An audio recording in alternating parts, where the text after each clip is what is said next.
ఇశ్రాయేలును 400 సంవత్సరాలు బానిసత్వం నుంచి విడిపించడం. ఒకవేళ రాజు ఫరోలు అనేక మంది వచ్చారు, ఒకవేళ వాళ్ళకి మంచి హృదయం, వాళ్ళ కఠిన స్వభావం పోయి వాళ్ళకి రుజు స్వభావం వాళ్ళంతా వాళ్ళు ధరించుకుని అసలు ఇంతకాలం శ్రమ పెట్టాను కదా వీళ్ళు వదిలిపెట్టేస్తాను అనుకుంటే బానిసత్వం నుంచి విడుదల వచ్చేస్తుంది. బానిసత్వం నుంచి విడుదల మనిషి కూడా చేయగలడం. కానీ దాటిపోయే పని మనుషులు కానీ, అధిపతులు కానీ, నాయకులు కానీ, రాజులు కానీ చేయలేరు. ఇదిగో వారు 400 సంవత్సరాల కఠిన బానిసత్వం నుంచి బయటకు వచ్చిన తర్వాత ఇదిగో వాళ్ళు ప్రయాణం చేస్తా ఉన్నారు. అమ్మయ్య విడిచిపెట్టేశాడయ్యా, ఇంతకాలం ఎంత నిష్ఠూరు పెట్టాడయ్యా, ఎన్ని బాధలు పెట్టారయ్యా ఐగుప్తీయులు అనుకున్నారు. ఇక బయలుదేరి బయటకు వచ్చేసారు. సంతోషంతో పిల్ల పాపను చూసుకుని నడుస్తున్నారు. రాకనే వచ్చేసింది. ఏంటిది? ఏమొచ్చేసిందండి? ఎర్ర సముద్రం అట్టగా వచ్చేసింది. ఏమండి, ముందు చూస్తే గొయ్యి, వెనక చూస్తే ఈ మనసు మార్చుకున్నాడు, వెంటపడ్డ మొదలెట్టాడు. నిన్ను వదిలేశాను అన్నాడు, మళ్ళీ మనసు మార్చుకున్నాడు, వెంటపడ్డ మొదలుపెట్టాడు.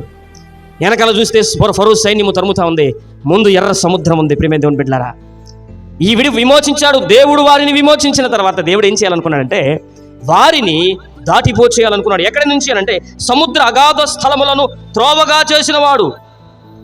సముద్ర అగాధ స్థలము నుంచి దాటిపోచేయాలనుకున్నాడు. చాలాసార్లు దైవజనులు చెప్పారు, శ్రమ తిరిగినప్పుడు ఈ శ్రమ తీసేయి అని ప్రార్థన చేయకూడదు. ఏమని చేయాలి? ఈ శ్రమను జయించే సత్తా నాకు ఇవ్వు నాయనా అని ప్రార్థన చేయాలా. ఇదిగో దేవుడు సముద్రాన్ని లేపవతలేసేయలేదు. ఏం చేశాడు? సముద్రాన్ని రెండుగా చీల్చి వారు నడవడానికి ఉన్న ప్రదేశాన్ని ఏం చేశాడంటే ఆరిన నెలగా చేశాడు. సముద్రం యువతల నుంచి అవతలకి ఎన్ని కిలోమీటర్లు ఉంటుందండి? సముద్రం యొక్క లోతు ఎంతండి అంటే ఇశ్రాయేలు ఇలా దిగి అలా ఎక్కారనమాట. ఏమున్నాయంట? నీటి గోడలు ఉన్నాయంట.